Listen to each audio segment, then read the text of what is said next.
What is good, my people? Welcome to the collab. We are back in the stew. My name is Josiah. And I am Nate. And we are... Sorry, I was just so used to you saying Bishop Verdine. So I forgot my name for a second. I was like, I don't know who I am anymore. You're used to me doing the whole intro and you're just chilling.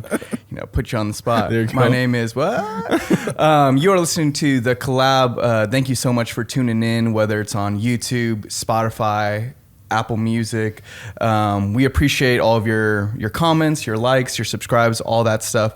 We started this podcast. We're two youth pastors in Tacoma working at a church called Life Center. Yes, sir. And started this podcast to kind of create another avenue for us to communicate and be transparent, honest, and really promote conversations about things that are happening within the world that aren't necessarily being talked about within a Sunday morning aspect, or for us, a Sunday night aspect. And so we love honest conversations, courageous conversations, and believe the world gets better when we move closer and closer towards transparency and honesty.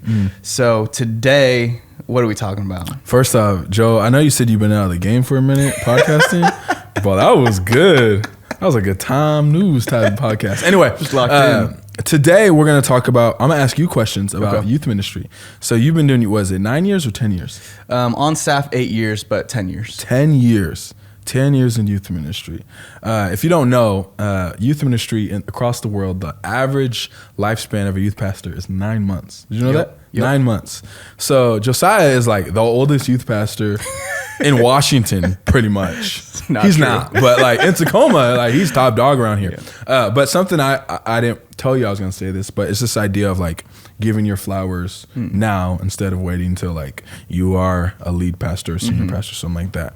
And I just appreciate your leadership and I appreciate what you do. Thank you. So I'm asking you a couple questions. There's a couple funny ones, there's a couple serious ones, but this is idea like, I think a lot of times you'll have, especially a lot of students with the college this last couple weeks, and a lot of students that we know that go to college, well, they want to be youth pastors. But I think often we talk about the simple stuff in youth ministry. How do I get closer to God? Or how do I pray better? Or and that stuff, like whether you're a pastor or not, you should just do. And so those aren't really the weeds of it. But I got a couple questions for you, bro, and they're gonna be good. So, what's your favorite book in the Bible? Ooh. No, I'm playing. No, but you can answer it though. You can answer it though. Oh man, I would say Daniel. Daniel. Love my guy Daniel. Pastor Leo preached on Daniel. What? You got something funny about Daniel? No, I don't. It's good. Daniel's good. Shadrach, Meshach, and Abednego. Yes, this sir. is my boys. But Daniel, cool, perfect. Okay, so gotta move on. What is your biggest youth ministry fail, or your biggest L in youth ministry? Oh my gosh. Biggest youth ministry fail. I would say it was early on. I was an intern and kind of just on fire with like leading, leadership, like super passionate about leadership. Like I took everything we were given as interns with just the highest regard, highest responsibility. It was like, and I always tell like incoming youth pastors, people who want to be youth pastors, like live your life as a pastor, like before you have the title, before you have the position. And like, that's what I was trying to do as a 19-year-old intern. And there's this kid that was, he was faithful to the youth ministry and like set up and tear down, but he wasn't the most spiritually mature kid. And so he was just available to help set up and tear down and stuff like that. And I asked him to set up, and he doesn't set up, and he's playing basketball in the gym, much like a lot of our students today. But I've matured, so I've handled the situations differently now. But he was like, I think he was like a freshman in high school, and I'm like working my tail off trying to set up this huge thing like by myself. And he's just playing basketball in the gym. And I'm like, bro, and I come to the gym, I was like, bro, what are you doing? Like, are you kidding me? Like, you're a terrible leader. Oh my gosh. I'm like, no joke, bro. I'm like, you're a terrible leader. Like, seriously, like, that's not okay. That's not how we do things. Like, let's go. And we just go on. And he's just like torn down, just beaten up. Wow. And like later that night, I had to like apologize and like give him a hug and be like, I'm so sorry. Like, that's not my heart. Like I just got angry, like just frustrated, and like, will you forgive me? And it took like, we hugged it out, and like it was okay, but it took a while to kind of rebuild that trust and with him, and even for myself to like even rebuild my own like character, like in my own integrity, was like, man, I held that over myself for a long time of like, dang, I yelled at a student. I said he's a terrible leader. He's a freshman in high school. Sheesh. Like, of course he's not going to be the best leader. Like, why did I yell at him? And yeah, that haunted me for a long time. Wow. You're a terrible leader. Yeah, and I would be really mad at our interns, like if they said that to a student. Yeah, like I would. Yeah, you'd call them a terrible leader. No, I'm but the reason I asked that is because when we've been to conferences or summits or anything you want to call it, I think so often when we're talking to youth pastors, we're always asking them their wins. What's been the best parts of youth ministry? But I don't think that paints an honest picture of what youth ministry is actually like. And I love that you shared that story. And this question isn't what I have written down, but it's this idea. Why do you think it's important? Not that it was great what you said or what happened. It was not. But why do you think it's important for students to at least still see your human side? Because I think a lot of students, they pitch you, me, their youth leader as perfect. Yeah. But then again, you're a 19-year-old intern, but you still are human. So why is it important for kids to see those things? Yeah, I think you have to be like, it is important for students to see your humanity, but you have to be careful with, like, you shouldn't just do it like for no reason. It shouldn't like qualify your sin to like towards students, like, oh, I'm just trying to show them my humanity. Like, I'm angry. Like, that's okay. Like, no, that's not okay. Like, have self-control. But I think it is important to show them who you are, because at the end of the day, like, it shows them like, I'm not Jesus. I'm not God. Like, and I want to help you, lead you toward a life after Jesus, while showing you that God has used a broken individual like me.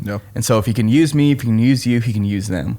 But if they always look at pastors, if they always look at leaders as people who like, oh, you have to be perfect in order to be on the platform. Oh, you have to be perfect to be a leader or pastor.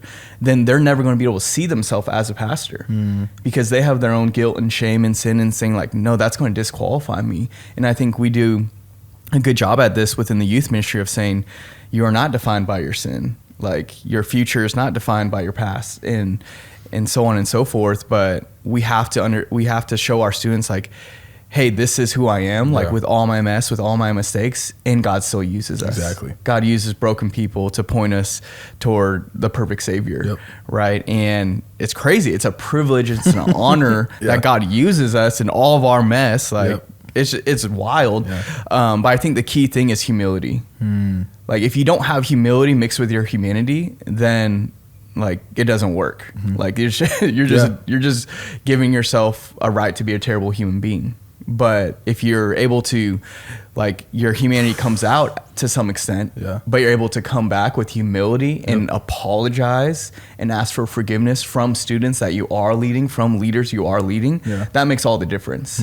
But if there's no, like, trying to retract statements, if there's no humility, like in the meetings, you know, I said something in one of our planning meetings right after you left the other day, and it was kind of taken the wrong way, and I was like, I'm so sorry. Like, please forgive me. Like, I did not mean that to come off that way. Like I just like stopped the meeting right there and was like, hey, I'm sorry. Like, that was bad. And if you don't have the humility to do that, like in the moment, because you know what happens, like, and we feel like, oh, I should apologize here. I should like ask for forgiveness, but our pride says, no, it's okay. You can do it later. Oh, it's okay. You can just shove it off. Like, oh, it wasn't really taken that way. But you have to mix your humanity with humility and ask for forgiveness. That's good. It says God opposes the proud. So I think it's funny when we look at people who have made mistakes, but when they're humble and they're willing to get help, we're like, how does God bless them? Well, God said he would. He said he's with those who are humble. But it's funny that you share that story of like, I love that you added that caveat though of like, that doesn't mean we can just treat people however we want. And you're like, well, I'm just human. That's not how it works. And the reason I asked you that is because I'll share mine, because I want you to know that I got my L's too. But it was as soon as I graduated high school, you know the goons that were at my wedding, and they are fools. But we're at Malibu, the beautiful Malibu camp in Canada, and they make fun of what a woman is wearing to go swim. And I don't know what came over me, but I sat in one spot of the camp and yelled, like, if you are a Legs High School boy, go to our cabin right now. I'm not playing. Whole camp was like, what is happening? Was that on a megaphone or you just No, yelling? I yelled. I screamed on this little rock at the camp. And so I like started screaming at them. I took off on them. And so I got into the cabin. We're sitting in a circle, and like, Joe, I'm not playing. I cussed them out. Like, You use cuss I words. used cuss words. Two. The two, okay? Yep. And it was bad. Like, but in I the don't know moment, why I'm laughing. But in the Like, moment, that's not funny. I felt justified. Yeah. Because like, I think they still needed to see that, hey, I'm angry because the way you guys talked about this woman. Yeah. But it wasn't the way I talked to you. Yep. And both can be true at the same time. Yeah. And they all looked at me, and then the funny thing is, when I left, I waited, and someone was like, man, he can't yell at us like that. And then Matthew, he was like, yeah, he can. Wow. But Matthew's seen more of me, and he knows like, hey, this is what upsets him, and all those things like that. But I think it's important to know, like, when you look at your L's in youth ministry, don't treat them as like shame and condemnation moments. Treat them as building moments. Yeah. Because then you're able to go into the other meeting and be like, my bad, y'all. Yeah. And you can see your holes instead of like, what'd I do? Yep. Dang, that's good, bro. Okay. Come on. So before we go into the serious question, I want to go into a question. You've been in, again, youth ministry for 10 years. Yep. The fashion in youth ministry has been awful for different periods of time. And so I want you to talk about what has been some of the worst fashion trends of youth ministry. And here's something I noticed before you get to that. Youth ministry seems to be 2 to 3 years behind where the actual world is. And so like when V-necks were cool, it was like, oh, V-necks are cool. Like 2008, 9, and then 2012, everyone's wearing deep V-necks. Yeah. And it's uncomfortable. Anyway, what are the worst fashion trends of youth ministry you believe, and did you partake in them? Let's see. I think not only like the deep V, which I did not participate in the deep V. People did. You did not. I will not say names. But I participated in the V-neck. The V-neck was a thing. The V-neck was drippy. And like I wore that in high school. Like that was cool. But then the scoop neck. So I had one shirt that was a scoop neck, but it wasn't the right size. It was a free shirt. And so it wasn't like a shirt I wore out. It was like a shirt I wore home, but I loved it. So I did wear it at home and I loved it, but it is at the same time very revealing. And it was, because it wasn't a V, it was like a scoop, like a scoop. Yes. And it's like, what is going on? Like, and the shirt would like dangle back and swing both ways. Yes, like how is that okay? Like you're like preaching with half a shirt. That's like a guy preaching in a crop top, but just the opposite way. And like it's like, oh yeah, you just have your lower half covered, and you're exposing your entire chest. But I think like maybe if you have a good chest, like you're strong, like it works. But but most don't. So yeah, I think the scoop neck was. I wanted it to be cool, and I did wear it at home, but I kind of was afraid to wear it out in public when other people did. Yeah. And that's okay. Yeah. And here's the thing. Joe doesn't like to be put in a box. If you ask Joe what he doesn't want to be put in a box. Nope. So like swag is you. Like you wear, if you want to wear it, if you're confident in it, it's swaggy. Yep. But there's a couple things that were just like not okay. And to me, at some point, it was when the jeans got a little too tight. Just a little bit too tight. I know what you mean. It's like, bro, can you breathe? And the answer was a no. There's no question. So I remember one time, like, I was playing football. I'm just being honest, okay? I was playing football, and my girlfriend at the time was like, hey, what are you wearing to youth tonight? And I was like, oh, I'm wearing these new jeans I got. She was like, please don't tell me you bought, like, super skinny jeans, because they used to be called super skinny. Yeah, and I was like, super skinny. Yeah, I bought super skinnies. I tore them as soon as because I couldn't fit them over, and I realized, oh, the super skinnies are for the super skinnies. Like, it's not for me. It's not for me. And so I wore sweatpants that night.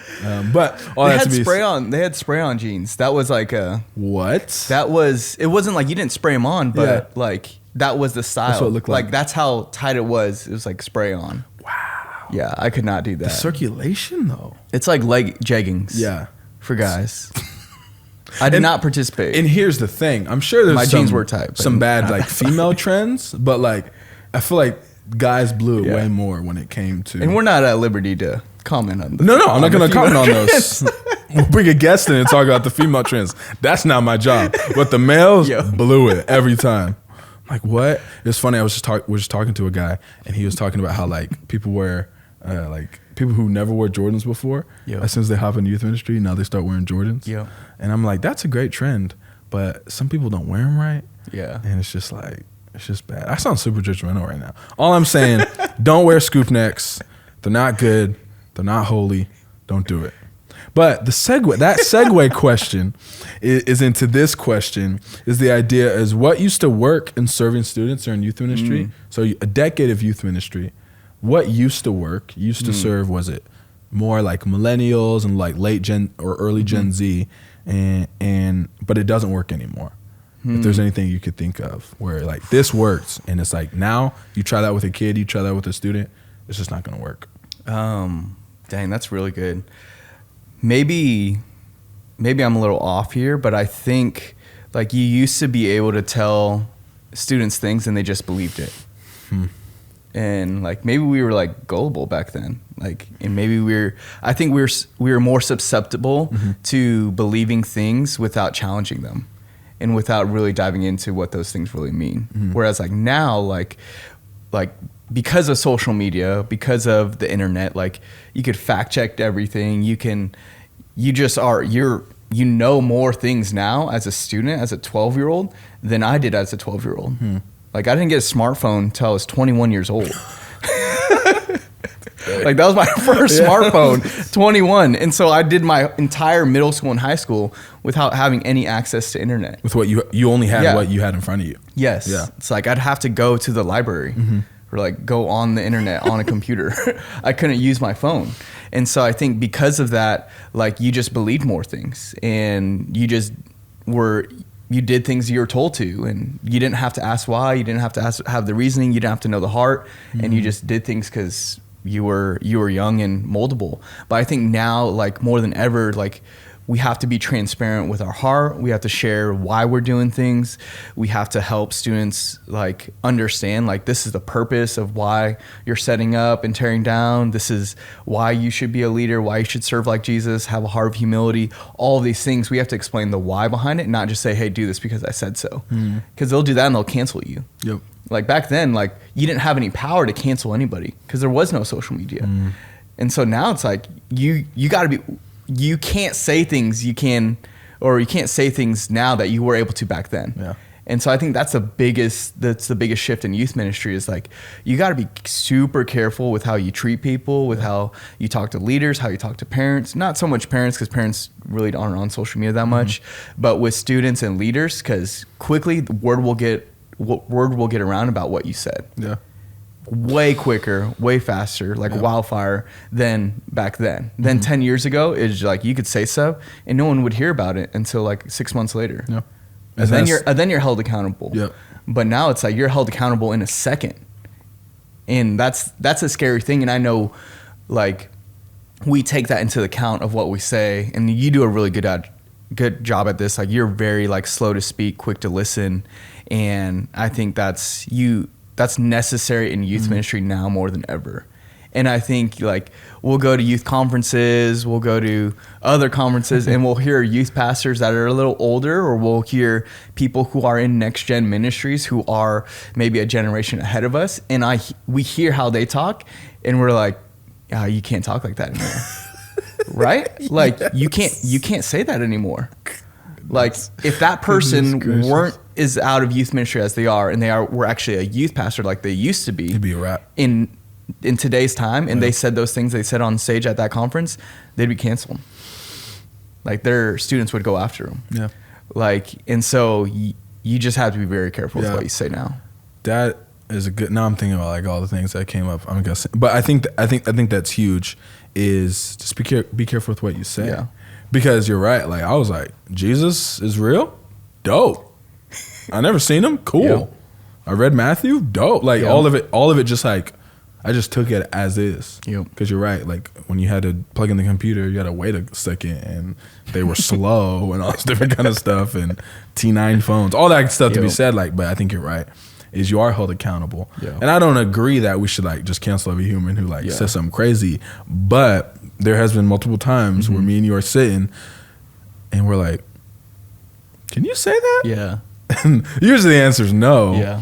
But a student won't at least be as, I'm not going to say respectful, but like hide it and be like, can you say that? They're just going to be like, bro, you can't say that. Yep. So you can even see when you're in a room full of adults, people feel like, oh, I can say more stuff. Yep. But if you're a room full of teenagers, that's the scariest room to be in. Yep. In a good way. In a good way, because you have to be tactful in how you share. Oh, Jesus loves you. Why? Yeah. Not, oh, okay, I agree. Tell me more. It's why. Yeah. And I think it's healthy accountability. Exactly. Like I think that's good. Like I'm glad it is how it is, because if it weren't, that'd be a scary place. Yeah. You know, and these are students and leaders who may not like believe in Jesus as much, or maybe new to Jesus, and still are holding us accountable for things like you just can't say, like within culture right now. And it's funny how different pastors and different leaders within the church take that accountability. Some people don't see that as healthy accountability. They see that as, no, you got to speak the truth, you got to share the word, and the scripture is right and they're wrong. And it's just like, that's not tactful. Like you're not using wisdom. That's anybody can say that. Exactly. But to be a leader in today's time, in today's age, like you got to be very like strategic with like how you communicate in order to reach people. Because if you're, we believe the words in inerrant, like we believe it is speaking through is the Holy Spirit breathed, but at the same time you can't just say that.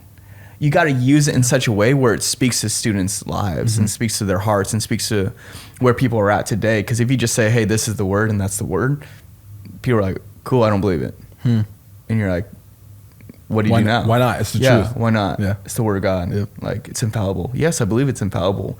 But you have to be creative in how you communicate to today's time. Yeah, exactly. And I love what you said, because people are looking at their leaders and they're saying, for a long time, hey, they get to say whatever they want. They don't have to.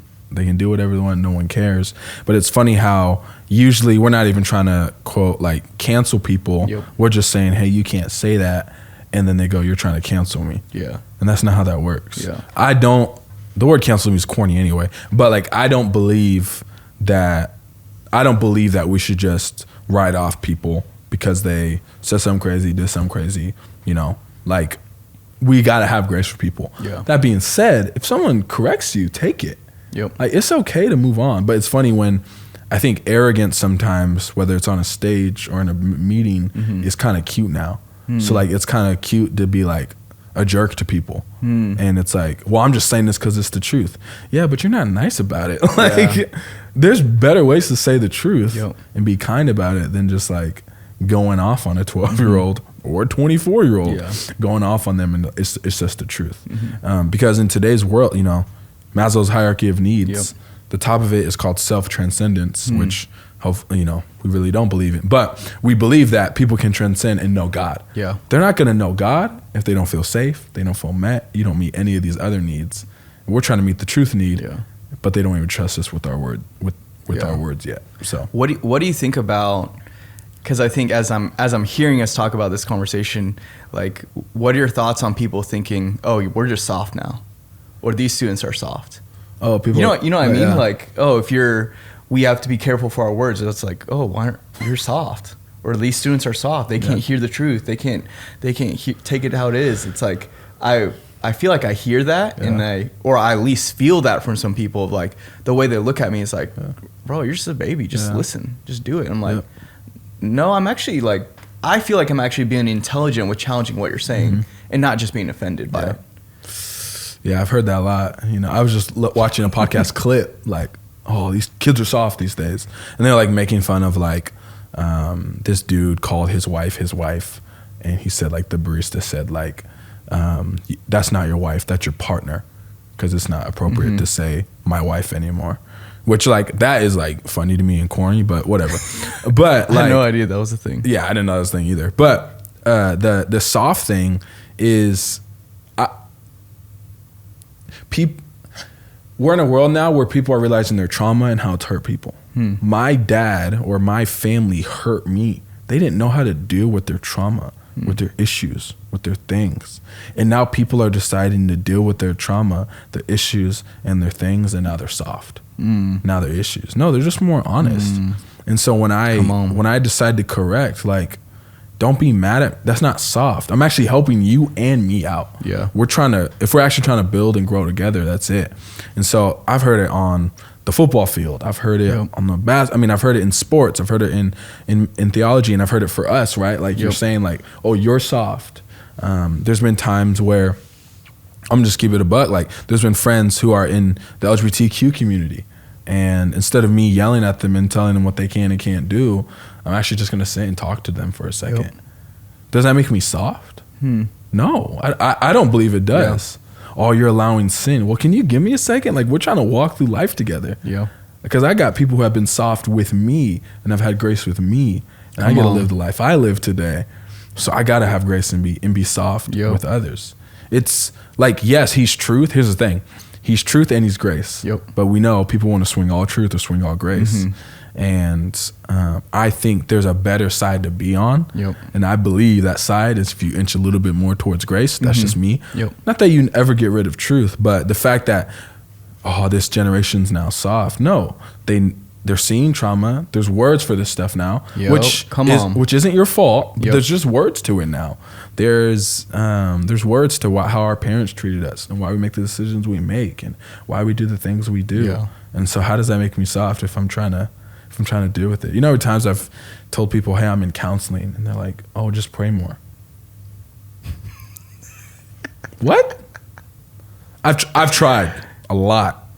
And do you not think God sent therapists to come help me out? Come on. No, just pray more. I can't hear God right now.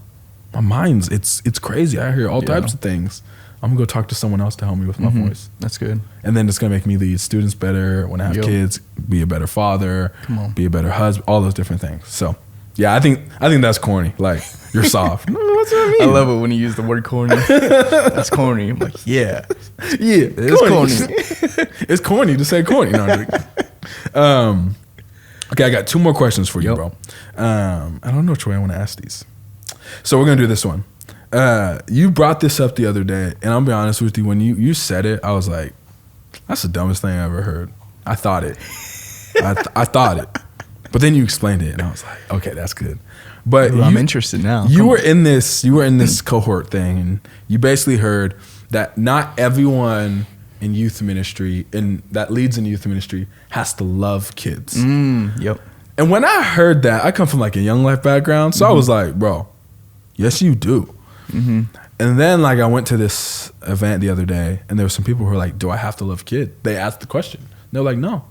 Do you love Jesus? They're like, yeah. All right, come serve. So the question is, do people have to love kids to serve in your youth ministry? Why or why not? And why do you think why do you land that way? I would say you don't have to, gotta be careful to say. I would say you have to love people. Yes. You have to love people. And these kids, these students are people. You don't have to I love teenagers. Like, that's what I'm trying to say. You don't have to love teenagers. You don't have to, I love 6th graders. They're awesome. I love how they're crazy. Like, no, but you have to love people. And you have to see that 6th grader as a person. And if you're able to love them and serve them, that, you can be in this youth ministry. And I think we made that shift because it was just like a revelation for myself of like, if we require every single leader, which we did last year, to disciple students, like say, okay, in order to serve in this youth ministry, you have to disciple students, then we eliminate so many people from getting involved in the work God has for them. And so instead of saying, hey, you have to disciple students, like, hey, you got to love people, you have to love Jesus, And if you believe, because you may believe in where the youth are going, you may believe that the youth are the future of the church. They are now, but you don't have to love them. Yeah. You don't have to like be obsessed. You don't have to be on Call of Duty with them. You don't have to be. You don't have to love their TikTok dances. You don't have to love how Instagram savvy they are. You just have to love them as a human being. Yeah. And so I think we want to create the biggest door within youth ministry to allow people to serve, because we believe so much in the youth, and that the youth are going to be the church in 10 years, the pastors in 10 years.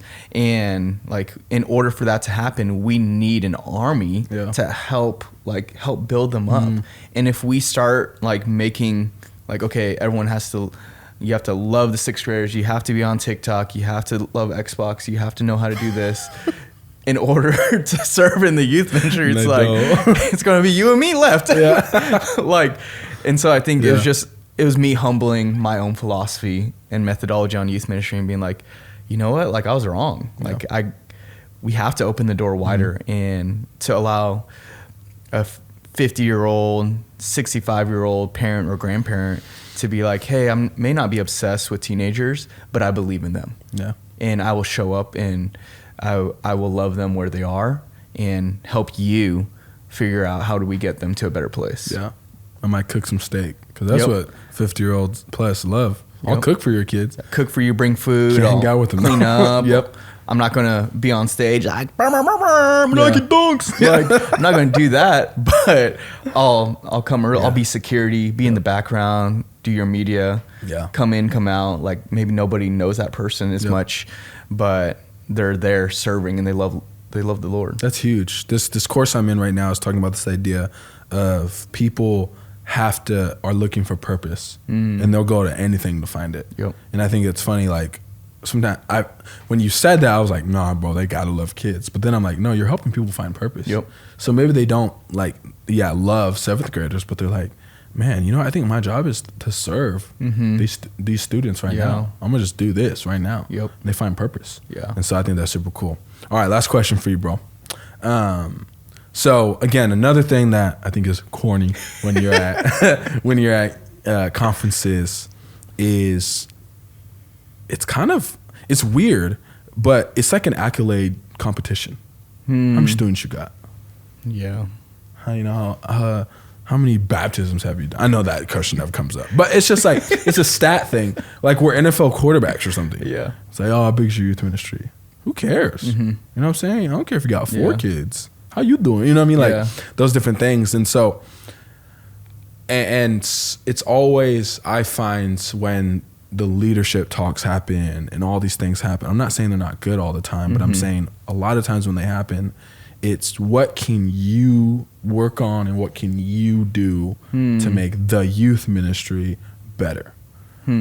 But I think there needs to be more conversation. Obviously, it's Jesus, but more conversation on what does youth ministry do for us. Because, man, these teens impact our life. Yeah. Man, these kids have said some things where we're like, yo, like, we've been playing Call of Duty and like Logan says something crazy and you're like, dude, this guy's deep. Like, and so obviously we know, of course, before anyone's like, oh, they think youth ministry is God. No, Jesus has done it for us. But using the venue or the rail of youth ministry, what has youth ministry done for your life? How has it made your life better? How has it made you a better person, a better human, serving in youth ministry? Yeah, I think it humbles me. It opens my eyes to things maybe I didn't experience as a young kid from Tacoma and that students are facing now. And it just shows me, like, there's so much things like I desired when I was a teenager that I didn't know I desired until I was in youth ministry and started like believing in listening, believing in hearing these students out, believing serving these students and seeing the impact of that. And that these students, like, they crave it. They crave someone to listen to them on the phone. They crave someone who's going to cheer them on and be in their corner. And I'm like, dang, I craved that like when I was younger, but I just didn't know how to communicate that I needed that from people. And so I think it definitely has humbled me and has opened my eyes to like desires of every human being. Yeah. Because what these students need right now, they'll need their entire life. Yep. And what these students need right now, adults need. but adults are afraid to say it. They're afraid to be vulnerable enough to say they need someone to listen to them. Wow. They need someone to be a shoulder to cry on. They need someone to have grace on them. And I think it's this like hierarchy of like, oh, you're in youth ministry, you're adult ministry. And like, it's just like, no, like these students are human beings just as much as adults are human beings. Yep. Like, yes, their brain is not developed. We get it. But at the same time, like there are basic needs that are in their soul that adults have.